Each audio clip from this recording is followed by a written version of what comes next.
This video is created for informational purposes only. Everyone mentioned is treated with respect, and no harm or disrespect is intended. Viewer discretion is advised. Hi, I'm Suzanne. I've been in real estate for 13 years. This listing that is now pending has been a great transaction because I was personally friends with the buyers and the sellers.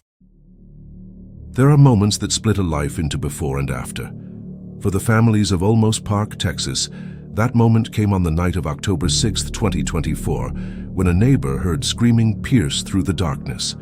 By the time morning arrived, a mother of 4 had vanished without a trace. Her name was Suzanne Clark Simpson, and what happened to her that night has become one of the most haunting missing person cases in Texas history.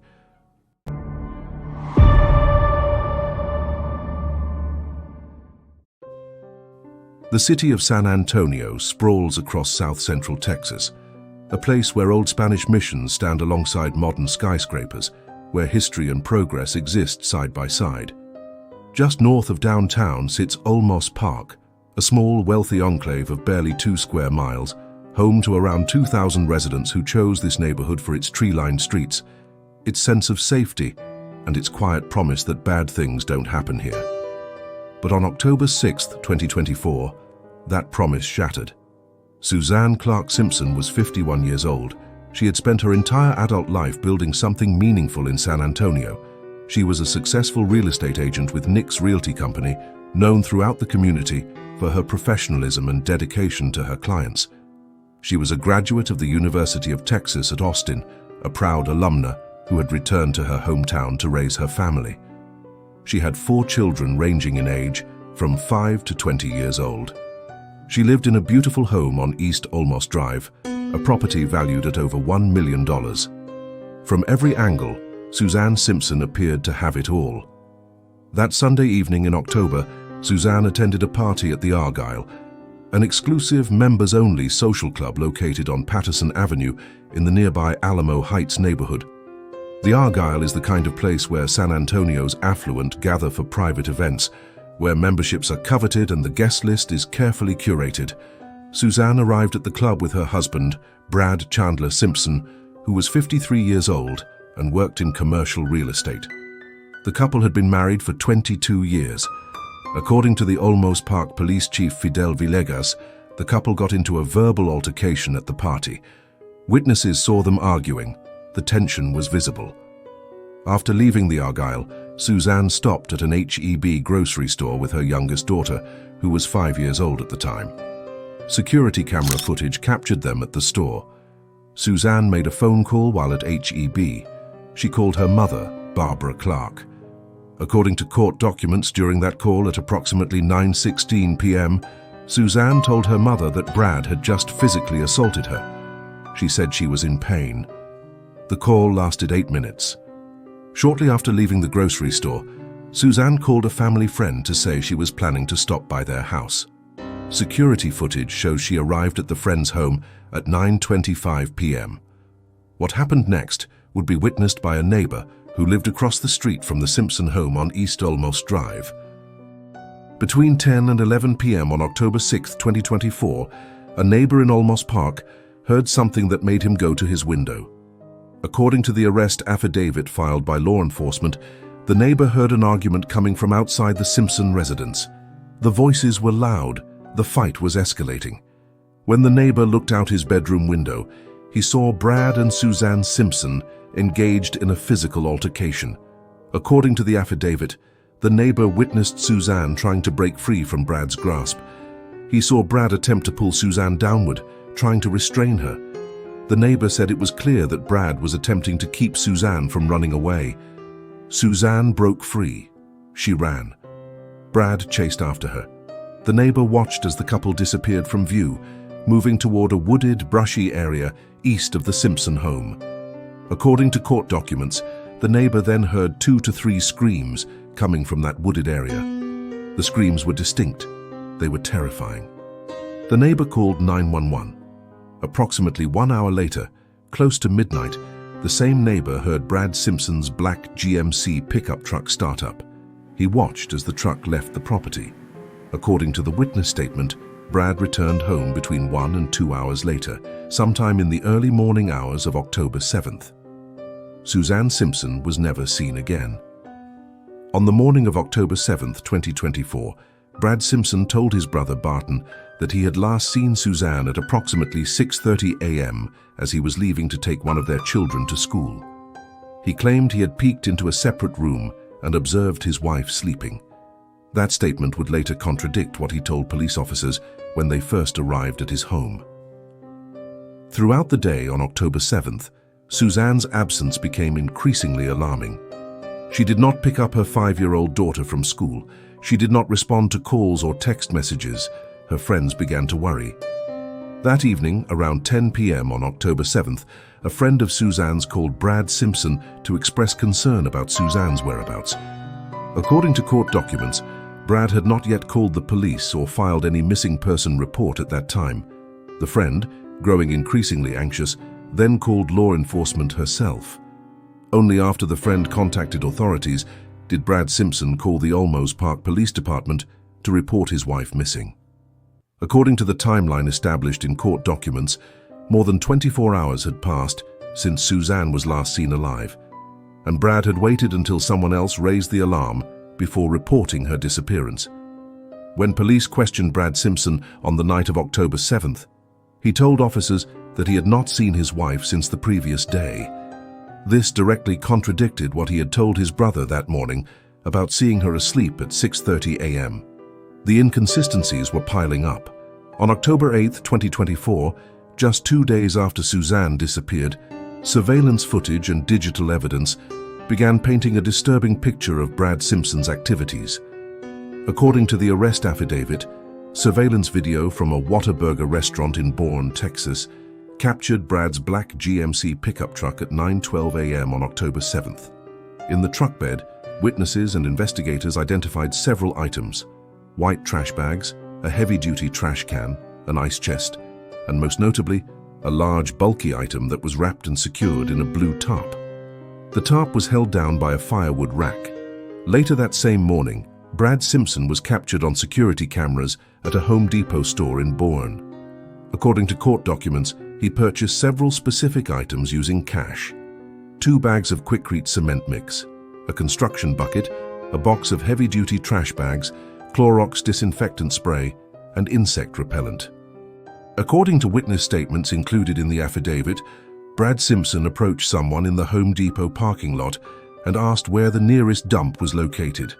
Cell phone data and vehicle tracking information obtained by investigators showed that Brad Simpson traveled to a location near a waste site in Kendall County. According to the affidavit, Brad intentionally shut off his cell phone service and put his phone into what Apple calls lockdown mode, a security feature that severely limits the phone's connectivity and makes it much harder to track. Later that afternoon, surveillance footage captured Brad Simpson at a car wash in San Antonio. According to court documents, he was seen washing and cleaning specific parts of his truck, focusing on the front driver's side and the rear left passenger side. When Texas Rangers later conducted a search of Brad Simpson's truck on October 10th, they discovered dried cement splashes inside the truck bed. They also found stains that tested presumptively positive for blood. Laboratory analysis later confirmed that the blood belonged to Brad Simpson himself. By the evening of October 7th, when security cameras again captured Brad's truck at a gas station, the white trash bags that had been visible earlier in the day were no longer in the vehicle. On October 9th, 2024, 3 days after Suzanne vanished, Brad Chandler Simpson was arrested by law enforcement in Kendall County, Texas. According to the arrest affidavit, when officers took him into custody, Brad did not appear surprised. He did not question why he was being arrested. According to investigators, he showed little emotion concerning his wife's disappearance. Brad Simpson was initially charged with 2 misdemeanor offenses: assault causing bodily injury to a family member and unlawful restraint. The assault charge was later elevated because it allegedly involved impeding Suzanne's breathing or circulation. He was transferred to the Bexar County Jail, where his bond was set at $2 million. But Brad Simpson would not be going anywhere.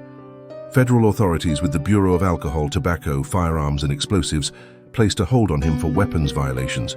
ensuring he would remain in custody even if he somehow made bail on the state charges.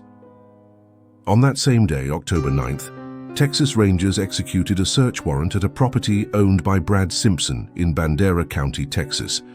According to the affidavit, investigators discovered a ground-level burn site. In that burn site, they found the charred remains of a laptop computer and multiple cell phones. All of the devices belonged to Brad Simpson. When forensic analysts examined the cell phones, they made a chilling discovery. According to court documents, they recovered 2 notes that Brad had created on October 8th, 2 days after Suzanne disappeared. The notes were titled, "This Next Life" and "Last Will and Testament." In these notes, Brad Simpson apologized for physically assaulting his wife in August of 2023 and again on October 6th, 2024. The evidence was mounting. As investigators continued building their case, they began examining Brad Simpson's communications in the days after Suzanne vanished. One name appeared repeatedly: James Val Cotter. James Cotter, who went by Val, was 65 years old. He was Brad Simpson's longtime business associate and close personal friend. The 2 men had worked together for years. Brad had spent a decade as a property manager at Cotter Sons, a prominent San Antonio company known for owning large office buildings throughout the city. According to text messages obtained by investigators and detailed in court documents, on October 8, 2024, Brad Simpson sent Cotter an urgent message: "If you're in Bandera, can you haul ass and meet me at your house?" Later that day, at 8:31 p.m., Cotter responded to Brad with messages that read, "Get over here, I won't tell anyone," followed by, "You're my brother." On October 21, 2024, Texas Rangers and Olmos Park police officers executed a search warrant at James Cotter's home in the exclusive Dominion Country Club neighborhood. According to the arrest affidavit, investigators discovered an AK-47 assault rifle hidden behind a wall-mounted television in Cotter's bedroom. The rifle was illegally modified. According to court documents, Cotter admitted to investigators that Brad Simpson had asked him to retrieve the weapon from the gun room in the Simpson residence on East Olmos Drive. Cotter retrieved the AK-47 2 days after Suzanne disappeared. He then concealed it in his own home, hiding it from authorities who were actively searching for evidence. James Val Cotter was arrested at his residence at 7:45 p.m. on October 21, 2024. He was charged with tampering with evidence with the intent to impair an investigation, a 3rd-degree felony. He was also charged with possession of a prohibited weapon. A Bexar County magistrate judge set Cotter's bail at $500,000. Cotter eventually posted bond and was released on November 8, 2024, though he was required to wear a GPS ankle monitor. The walls were closing in. On October 23, 2024, Texas Rangers conducted an interview that would prove to be one of the most significant pieces of testimony in the entire investigation. They spoke with Suzanne Simpson's personal banker. According to the interview detailed in court documents, the banker revealed that in August of 2024, just 2 months before Suzanne disappeared, Suzanne had confided in her about her marriage. Suzanne told the banker that Brad Simpson would regularly take her phone away from her. She described being physically abused. She was afraid. And then Suzanne said something that would haunt investigators. According to the banker's testimony, Suzanne Simpson told her, "If I go missing, look for her in a lake." The banker's testimony painted a picture of a woman who knew she was in danger, a woman who was trying to protect herself, a woman who was preparing for the worst. The interview revealed another troubling pattern. According to court documents, Brad Simpson was described as extremely jealous. Suzanne knew that Brad tracked her cell phone. She was aware that he monitored her movements and communications. Cell phone records obtained by investigators showed that on October 6, 2024, at approximately 9:16 p.m., Suzanne's phone service was suspended at the request of the subscriber. This occurred during the 8-minute phone call Suzanne had with her mother when she was telling her mother that Brad had assaulted her. The last activity on Suzanne's phone was registered around 7:15 a.m. on the morning of October 7th. Location data showed that the phone was in a business parking lot in Olmos Park at that time. Suzanne Simpson had not suspended her own phone service. Someone else had done it for her. If you've made it this far into Suzanne's story, you understand that this is about more than evidence and timelines. This is about a woman who told her banker to look in a lake if she went missing. A woman who called her mother to say she'd been assaulted. A woman who fought to get away and was never seen again. If this case has stayed with you, hit that subscribe button right now. Cases like Suzanne's need people who won't look away, who won't forget, who'll keep demanding answers until justice is served. On November 7th, 2024, exactly 1 month after Brad Simpson reported his wife missing, Olmos Park police and Texas Rangers held a press conference. Brad Chandler Simpson was formally charged with murder.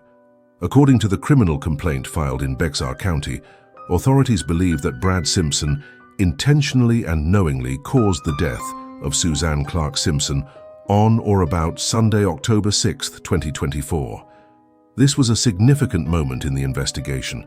Under Texas law, prosecutors do not need to recover a victim's body to charge someone with murder. They must only prove that there is probable cause to believe the victim is dead and that the accused caused that death. The arrest affidavit for the murder charge was initially sealed for 30 days because officials stated that public disclosure might harm the ongoing investigation. But on November 12, 2024, the affidavit was unsealed by the Bexar County Magistrate Clerk's office. The 15-page document laid out in methodical detail everything investigators had uncovered. It tracked Brad Simpson's movements hour by hour in the days after Suzanne vanished. It documented the neighbor's eyewitness account of the physical struggle. It detailed the suspicious items in Brad's truck, his trip to the dump, his purchases at Home Depot, his destruction of electronic devices. At a press conference, Olmos Park Police Chief Fidel Villegas addressed the media and Suzanne's family. He said, "We hope that these charges will allow Simpson's family to enter the next phase of the grieving process. We want them to know that the search for Suzanne is still ongoing." Brad Simpson remained in the Bexar County Jail. His bail was set at $3 million, and he still had a federal hold preventing his release. Suzanne's body had not been found. On December 3, 2024, nearly 2 months after Suzanne Simpson disappeared, a Bexar County grand jury convened to review the evidence that had been gathered by law enforcement. After hearing testimony and examining documents, the grand jury returned a formal indictment. Brad Chandler Simpson was indicted on 4 felony charges: murder, a first-degree felony punishable by 5 to 99 years in prison or life; tampering with evidence with the intent to impair a human corpse, a second-degree felony punishable by 2 to 20 years; tampering or fabricating physical evidence with the intent to impair, a third-degree felony punishable by 2 to 10 years; and possession of a prohibited weapon, a third-degree felony. The indictment for tampering with physical evidence revealed a detail that investigators had not previously disclosed publicly. According to court documents, Brad Simpson allegedly concealed a reciprocating saw. A reciprocating saw is a powerful tool capable of cutting through wood, metal, and other tough materials. It's the kind of tool that could be used to dismember remains. According to statements made by the Bexar County Criminal District Attorney's Office and reported by multiple news outlets, family members were informed that Suzanne Simpson's DNA had been identified on that reciprocating saw. The Bexar County District Attorney Joe Gonzalez released a statement. "We extend our deep sympathies to the family of Suzanne Simpson as we move forward in the pursuit of justice." Brad Simpson's brother, Barton Tinsley Simpson, posted a statement on social media following the indictment. He wrote, "We urge Brad to do the right thing by fully cooperating with the authorities. For the sake of his children and the family who loves him, we ask him to accept responsibility and place himself at the mercy of the court." Barton Simpson appeared outside the courthouse after Brad's first hearing following the indictment. He spoke to reporters, his voice breaking with emotion. "My hope for my brother is that he wants grace, and I'm talking spiritual grace, and he's not going to achieve that unless he's honest, unless he confesses and tells us what he's done," Barton said. "This is not a team sport. This is about seeking justice and doing the right thing, and that is why I am so sad, because my brother will not do that." The trial was scheduled for February 13, 2026. While the legal case progressed through the courts, law enforcement never stopped searching for Suzanne Simpson's body. In the days immediately following her disappearance, search teams combed through the wooded areas surrounding the Simpson home in Olmos Park. They brought in cadaver dogs trained to detect the scent of human remains. They used drones equipped with thermal imaging cameras. They searched nearby parks, trails, and open spaces. They found nothing. On October 11, 2024, authorities conducted a large-scale search operation along Interstate 10 in Bourne, near Highway 87. This location was approximately 1 mile from where Brad Simpson had been arrested. Multiple agencies participated, including Olmos Park Police, San Antonio Police, the Texas Department of Public Safety, and the Texas Rangers. Again, they found nothing. In mid-October, the Texas Department of Public Safety filed a warrant to search a landfill in East Bexar County. According to Police Chief Villegas, evidence, statements, and the police investigation had led officers to believe that Suzanne's remains might be at that location. For 4 days, search teams sifted through tons of refuse at the southeast Bexar County landfill. It was painstaking, grueling work. Investigators examined every possible piece of evidence. They found nothing. The search then returned to the wooded areas in and around Olmos Park. San Antonio Police Chief William McManus posted on social media that his department had sent 25 police cadets to assist in the search operation. Volunteer search teams also organized efforts to find Suzanne. Friends, neighbors, and concerned citizens joined together to search areas that law enforcement had not yet covered. Despite all of these efforts, spanning multiple counties and hundreds of hours of searching, Suzanne Simpson's body has never been found. As of October 2024, 1 year after her disappearance, the search continues. While Brad Simpson sat in the Bexar County Jail awaiting trial, Suzanne's family struggled to cope with a grief that had no resolution. Suzanne's mother, Barbara Clark, spoke at a prayer vigil held at Lourdes Grotto on Blanco Road just days after her daughter disappeared. According to reporters who were present, Barbara stood before the crowd and said, "I just don't understand. I don't understand why it happened. It wasn't part of their life." The Simpson children, 4 young people ranging in age from 5 to 20 years old, were placed in the care of family members. According to court documents and news reports, custody arrangements were being worked out through the family courts.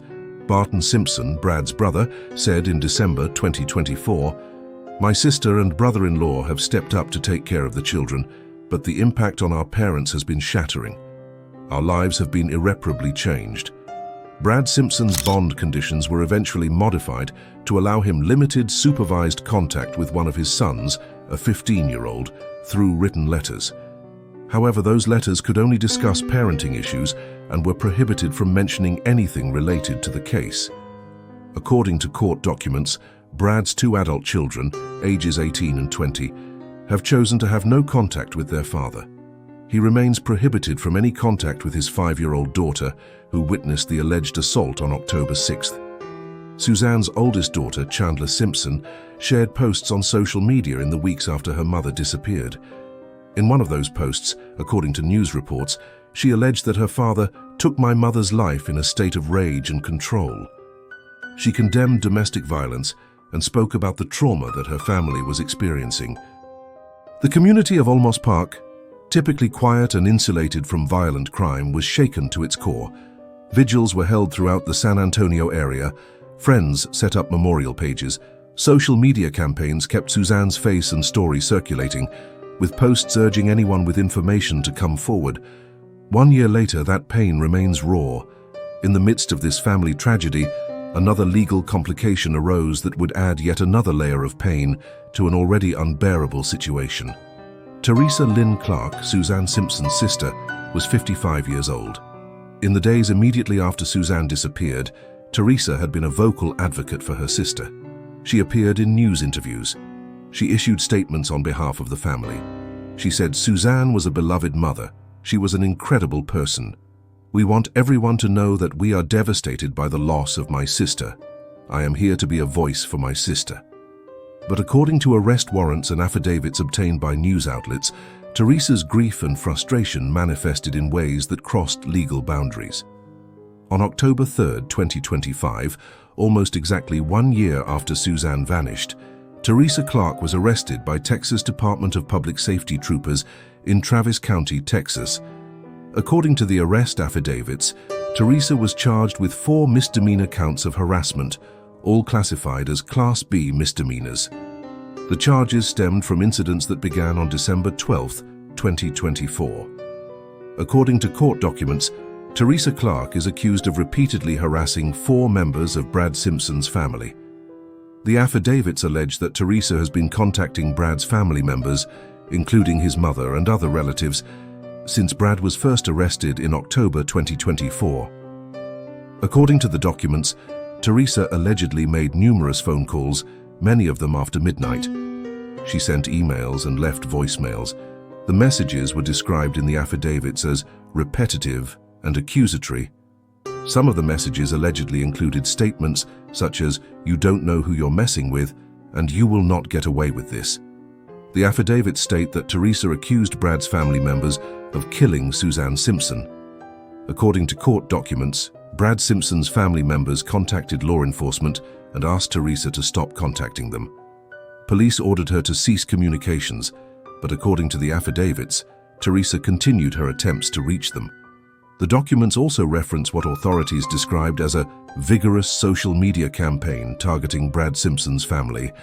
It's critically important to note that these are allegations. Teresa Clark has not been convicted of any crime. Her case is pending in the court system. Teresa's attorney released a statement saying that Teresa's actions came from a place of grief and frustration over the lack of answers about what happened to her sister. The attorney argued that while Teresa's behavior may have been misguided, it stemmed from love and a desperate need for justice for Suzanne. This development highlights the rippling trauma that cases like this create. Families on all sides are devastated. Everyone is looking for someone to blame. The legal system grinds forward slowly while emotions run high. Teresa Clark's harassment charges are Class B misdemeanors, punishable by fines up to $2,000 and up to 180 days in jail if convicted. Her case is separate from the murder investigation and prosecution against Brad Simpson. As of October 2024, 1 year after Suzanne Simpson disappeared, here is where the case stands. Brad Chandler Simpson remains in custody at the Bexar County Jail. He is being held on $3 million in bond, with an additional federal hold by the Bureau of Alcohol, Tobacco, Firearms and Explosives for weapons charges. He has been indicted on murder, tampering with a corpse, tampering with evidence, and weapons possession charges. His defense attorney, Stephen Gilmore, has filed a motion to quash the murder indictment, arguing that the state does not have sufficient evidence to proceed without Suzanne's body and without being able to specify exactly how she died. According to legal experts interviewed by news outlets, this is a significant legal challenge for prosecutors. Texas law allows for murder prosecutions without a body, but such cases are more difficult to prove beyond a reasonable doubt. A pre-trial hearing is scheduled for January 2026. The trial itself is set to begin on February 13, 2026. James Val Cotter remains out on bond, still wearing a GPS ankle monitor. His case on tampering with evidence and weapons charges is proceeding separately through the courts. Teresa Clark's harassment case is pending. Her next court appearance was scheduled for late 2025. Most importantly, Suzanne Clark Simpson's body has never been found.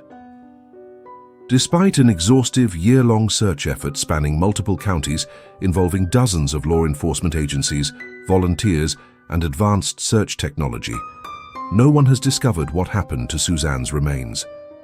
The search continues. Even with all the evidence that has been gathered, with all the surveillance footage and witness statements and forensic analysis, there are fundamental questions that remain unanswered. Where is Suzanne Simpson? If she is deceased, as law enforcement believes, where are her remains? What did Brad Simpson do with her body? Did he act alone, or did someone else help him? The evidence suggests he traveled to a dump site in Kendall County. Investigators searched landfills for days, yet nothing has been found. What exactly happened in those woods on the night of October 6th? A neighbor heard screams. But what occurred in the darkness between those screams and the moment Brad's truck drove away.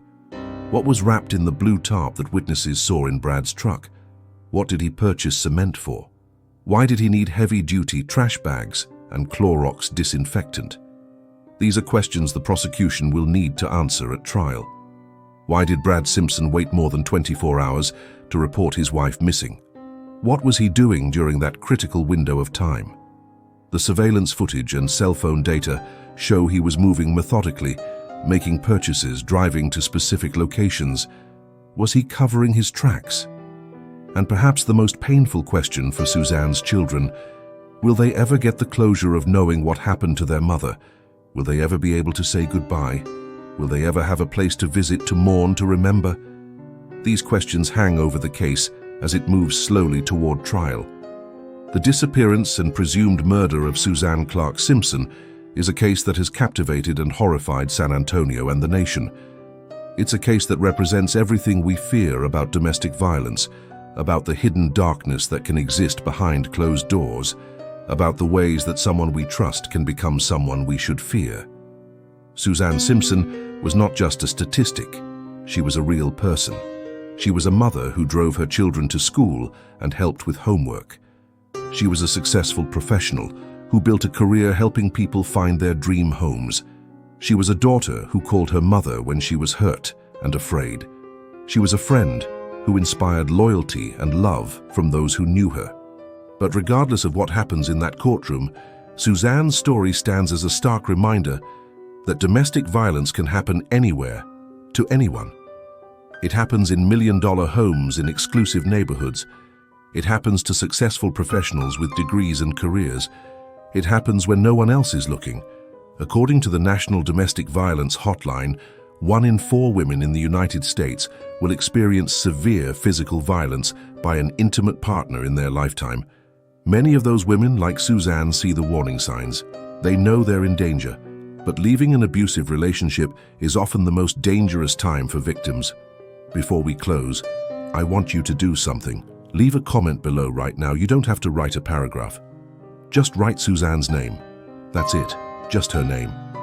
Every comment helps this video reach more people. Every view keeps pressure on this case. Every share reminds the world that Suzanne Simpson deserves justice and deserves to be found. So take 5 seconds and comment her name below. Do it for her children who are growing up without their mother. As of October 2024, law enforcement agencies continue to follow leads in the search for Suzanne Simpson. The Olmos Park Police Department, working in coordination with the Texas Rangers, the FBI, and multiple other agencies, has dedicated countless hours to this investigation. Tips continue to come in from the public. Each one is evaluated. Investigators have received hundreds of tips over the past year, though none have yet led to finding Suzanne's remains. Volunteer search groups remain active. On the 1-year anniversary of Suzanne's disappearance, dozens of people gathered at a park in San Antonio to hold a vigil in her memory. They lit candles, they shared stories, they prayed for answers. Social media pages dedicated to finding justice for Suzanne continue to post updates. Friends and supporters share her photograph. They keep her story alive. They refuse to let her be forgotten. The Texas Department of Public Safety maintains Suzanne's case in their active missing persons database. Her photograph is displayed on their website.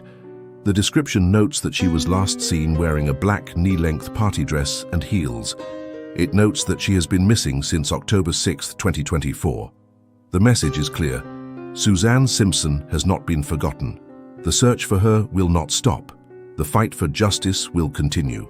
Whether Brad Simpson is ultimately convicted or acquitted, whether Suzanne's body is ever found or remains lost forever, this case will stand as a reminder of the dangers that victims of domestic violence face every single day.